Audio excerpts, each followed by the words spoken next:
నమస్తే friends, welcome to our channel. జనరల్‌గా చాలామంది లేడీ పేషెంట్స్ మా దగ్గరకొచ్చేవాళ్ళు ఈ పీరియడ్ ప్రాబ్లమ్‌తో ఎప్పుడైనా డిలే అవ్వడానికి అంటే పీరియడ్ పోస్ట్‌పోన్‌మెంట్‌కి టాబ్లెట్స్ వేసుకోవచ్చా? వేసుకుంటే ఏదైనా ఇబ్బందులు లేదా సైడ్ ఎఫెక్ట్స్ అనేవి ఉంటాయా? లేకుంటే వీటికేమైనా న్యాచురల్ వేస్ ఉన్నాయా డిలే చేయడానికి అనే ప్రశ్న ఇవన్నీ గూడా చాలామంది అడుగుతూ ఉంటారు.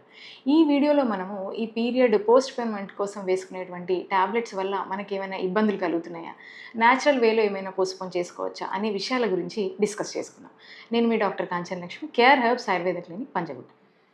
అయితే ఈస్ట్రోజన్, ప్రొజెస్ట్రాన్ ఈ 2 హార్మోన్స్ కూడా జనరల్‌గా ఓవరీస్ లేదా అండాశయాలు సీక్రెట్ చేస్తూ ఉంటాయి. ఈ 28 రోజుల సైకిల్ ఏదైతే ఉందో, ఈ సైకిల్ మనకు రెగ్యులర్‌గా రావడానికి ఈ 2 హార్మోన్స్ రిథమిక్‌గా అప్ అండ్ డౌన్ అవ్వడం వల్ల ఈ సైకిల్ అనేది వస్తూ ఉంటుంది. సో, బ్రెయిన్‌లో సీక్రెట్ అయ్యే ఎఫ్ఎస్‌హెచ్, ఎల్‌హెచ్ అనే 2 హార్మోన్స్ యొక్క ప్రభావం వల్ల ఓవరీ అనేది ఈ యొక్క ఈస్ట్రోజన్, ప్రొజెస్ట్రాన్ ఈ 2 హార్మోన్స్‌ని సీక్రెట్ చేస్తూ ఉంటుంది. ఈ ఓవరీ నుంచి ఎగ్ తయారవ్వటం, ఎగ్ రిలీజ్ అవ్వటం ఇవన్నీ గూడా ఈ 2 హార్మోన్స్ యొక్క సమతుల్యత వలననే జరుగుతూ ఉంటుంది. కొంతమందిలో అంటే వెయిట్ ఎక్కువ ఉండే వాళ్ళలో జనరల్‌గా ఈ హార్మోన్స్ అసమతుల్యత చోటు చేసుకోవడం వల్ల ఎగ్ రిలీజ్‌లో గూడా కొన్ని ప్రాబ్లమ్స్ చూస్తూ ఉంటాం. మెన్‌స్ట్రువల్ సైకిల్ అంటే ఈ 28 రోజుల సైకిల్‌లో గర్భ సంచిలోని పై పొర అంటాం. అంటే ఎండోమెట్రియం అంటాం. ఆ ఎండోమెట్రియం ఏదైతే ఉందో ఆ గర్భసంచిలో పై పొర పీరియడ్ టైంలో అది షెడ్ అవుతూ ఉంటుంది. అంటే ఆ పైపొర ఊడిపోయి మనకు రక్తస్రావంలాగా బయటకొస్తూ ఉంటుంది. సో, ఇలా బయటికి రావడానికి కారణం గూడా ఈ 2 హార్మోన్స్ అని మనం చెప్పుకోవచ్చు. ఎప్పుడైతే పీరియడ్ స్టార్ట్ అవుతుందో ఈ పైపొర షెడ్ అయిపోయి మళ్ళీ ఆ పీరియడ్ అయిపోయిన తర్వాత 25 డేస్‌లో మళ్ళీ ఆ పైపొర అనేది మొత్తం ప్రొడ్యూస్ అయిపోయి మరలా పీరియడ్ వచ్చే టైంకి అది షెడ్ అవ్వడానికి రెడీగా ఉంటుంది. సో, ఈ టైంలో అంటే ఆ పై పొరని మెయింటైన్ చేసే హార్మోన్‌ని మనము ప్రొజెస్ట్రాన్ పేరుతో పిలవడం జరుగుతుంది. సో, ఈ ప్రొజెస్ట్రాన్ సిక్రీట్ అయినప్పుడు మనకు ఆ పై పొర అనేది హెల్తీగా మెయింటైన్ అవుతూ ఉంటుంది. ఎప్పుడైతే ఎగ్ ఫలదీకరణ చెందుతుందో అంటే ఫర్టిలైజ్ అవుతూ ఉంటుందో అంటే ఎగ్ బేబీ అవ్వడానికి, ఫార్మ్ అవ్వడానికి ఎప్పుడైతే రెడీగా ఉంటుందో, ఈ పై పొరను మెయింటైన్ చేయడానికి ప్రొజెస్ట్రాన్ అనే హార్మోన్ ఇంకా ఎక్కువగా రిలీజ్ అవుతూ ఉంటుంది. ఎక్కువ రిలీజ్ అయినప్పుడు ఆ పై పొర గూడా మంచిగా కరెక్ట్‌గా ఫార్మ్ అయిపోయి ఎగ్ అనేది అంటే లోపల పిండం అనేది ఆ పై పొరకు అతుక్కొని అంటే మాయల్ అనేది ఫార్మ్ చేసుకుంటూ ఉంటుంది. మాయ అంటే మనము ప్లెజెంటా అని పేరుతో పిలవడం జరుగుతుంది. ఆ పై పొర నుంచే మనకు ఈ పిండానికి కావాల్సినటువంటి పోషక అంశాలు గూడా అది లాక్కోవడం జరుగుతూ ఉంటుంది. ఎప్పుడైతే ఈ ఎగ్ ఫర్టిలైజ్ అవ్వదో, అవ్వనప్పుడు ఈ ప్రొజెస్ట్రాన్ లెవెల్స్ తగ్గిపోయి మనకు మళ్ళీ సైకిల్ వచ్చినప్పుడు మళ్ళీ ఈ పై పొర అనేది పీరియడ్ లాగా బయటికొస్తూ ఉంటుంది.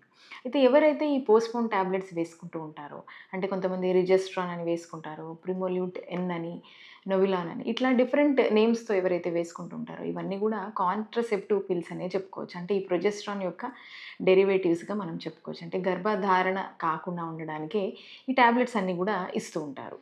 ఇంతకుముందు ఈ టాబ్లెట్స్‌ని ఈస్ట్రోజన్, ప్రొజెస్ట్రాన్ 2 హార్మోన్స్ కలిపి ఇచ్చేవాళ్ళు. ఇప్పుడు మాత్రం కేవలం ప్రొజెస్ట్రాన్ డెరివేటివ్స్ మాత్రమే ఇస్తున్నారు. సో, ఈస్ట్రోజన్ ఇచ్చినప్పుడు ఏంటంటే, ఆ లోపలి పొర ఎక్కువగా పెరగడానికి అవకాశం ఉంటుంది కాబట్టి, ఆ ఈస్ట్రోజన్ కాన్సంట్రేషన్ తగ్గించి, ఇప్పుడు కేవలం ప్రొజెస్ట్రాన్ కాన్సంట్రేషన్‌తో మాత్రమే ఈ టాబ్లెట్స్ ఇస్తున్నారు. అయితే ఈ టాబ్లెట్స్ కేవలం అంటే ఒక 5-10 డేస్ అత్యవసర పరిస్థితులలో వేసుకోవడం వల్ల ఇబ్బందేమీ ఉండదు. ఎందుకంటే ఈ 2 హార్మోన్స్‌కి మనకు ఎఫ్ఎస్‌హెచ్, ఎల్‌హెచ్ హార్మోన్స్‌కి కూడా టార్గెట్ ఆర్గాన్ అనేది యుటరస్ కాబట్టి సంచి పైనే వీటి యాక్షన్ ఉంటుంది కాబట్టి 5-10 రోజులు వేసుకోవడంలో తప్పేమీ లేదు. అయితే ఈ పీరియడ్ పోస్ట్‌పోన్‌మెంట్ టాబ్లెట్స్ అనేవి కొంతమందిలో యాక్చువల్‌గా ఇది పని చేయకపోవడానికి కూడా అవకాశాలుంటాయి. ఖచ్చితంగా ఇది డిలే అవుతుందని చెప్పలేము. కొంతమందిలో డిలే అవుతుంది. మరి కొంతమందిలో డిలే అవ్వకపోవడానికి అంటే అడిక్వేట్ డోస్ లేకపోవడము, లేదా ఒక్కొక్కసారి వాళ్ళు ఏదైనా స్ట్రెస్‌కి గురవ్వడము, ఇట్లాంటి కండిషన్స్‌లో ఇవి పని చేయకపోవడానికి కూడా అవకాశం ఉన్నాయి. సో, కొంతమంది పేషెంట్స్ అడిగారంటే ఏవైనా న్యాచురల్ వేస్ ఉన్నాయా అంటే, సైంటిఫికల్లీ ప్రూవెన్ కాకపోయినప్పటికిని రియల్ టైమ్ ఎక్స్‌పీరియన్సెస్ అంటే కొంతమంది పేషెంట్స్ చెప్పినవి గానివ్వండి, పెద్దవాళ్ళు చెప్పినవి, ఆ ఎక్స్‌పీరియన్సెస్‌తో నేను కొన్ని న్యాచురల్ వేస్ అనేవి షేర్ చేయడం జరుగుతుంది.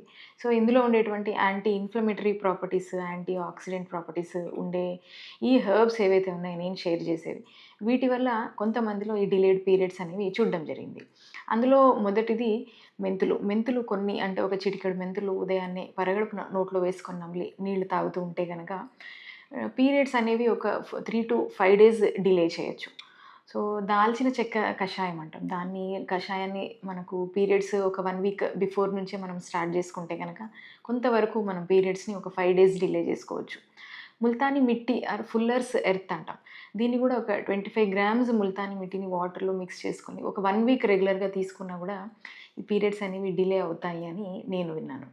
ఇంకా మరికొంతమంది విటమిన్ సి తీసుకోవడం అంటే లెమన్ జ్యూస్ లాంటిది తీసుకోవడం ముఖ్యంగా ఒక 2, 3 డేస్ బిఫోర్ తీసుకోవడం వల్ల ఇందులో ఉండేటువంటి యాంటీ ఆక్సిడెంట్ ప్రాపర్టీస్ వల్ల ముఖ్యంగా డిలేడ్ పీరియడ్సే కాకుండా ఈ ప్రీ మెన్స్ట్రువల్ సిండ్రోమ్ అని అంటాం కదా! లైక్ డిస్మెనోరియా, కడుపు నొప్పి రావడం, ఇతరత్ర ఇబ్బందులు పడ్డం వీళ్ళలో ఎక్కువగా ఈ లెమన్ జ్యూస్ వర్క్ చేస్తున్నట్టు కొంత ప్రూఫ్స్ అయితే ఉన్నాయి. సో ఇవన్నీ కూడా though scientifically not proved but you can try in your home అంటే మీరు ఇంట్లో ట్రై చేసుకోవచ్చు. ఏదైనా పీరియడ్ పోస్ట్‌పోన్‌మెంట్ అనేది జనరల్‌గా ఇది న్యాచురల్‌గా వచ్చే సైకిల్ కాబట్టి దీన్ని పోస్ట్‌పోన్ చేసుకోకపోవడమే మంచిది. బట్ అత్యవసర పరిస్థితులు ఉంటే తప్పితే మీరు ఇట్లాంటి టాబ్లెట్స్ వేసుకోకపోవడం మంచిది. వీటిని రెగ్యులర్‌గా యూజ్ చేయడము, చిన్న చిన్న వాటికి యూజ్ చేయడము. సో జనరల్‌గా మీకు అవసరమైతే మీ యొక్క వర్క్‌ని పోస్ట్‌పోన్ చేసుకోండి గానీ పీరియడ్ మాత్రం ఎట్టి పరిస్థితుల్లో పోస్ట్‌పోన్ చేసుకోవద్దు. సో అవసరమైతే గనక ఇట్లాంటి న్యాచురల్ వేస్ వాడుకుంటూ వాటిని డిలే చేసుకోవడం మంచిది. మీకు గనక ఈ వీడియో నచ్చినట్టయితే తప్పక మా ఛానల్‌ని సబ్స్క్రైబ్ చేయండి. ఈ వీడియో గురించి ఇట్లాంటి ఇన్ఫర్మేషన్ ఎవరికైనా మీ ఫ్రెండ్స్‌కి అవసరమైతే తప్పక షేర్ చేయండి. Thank you.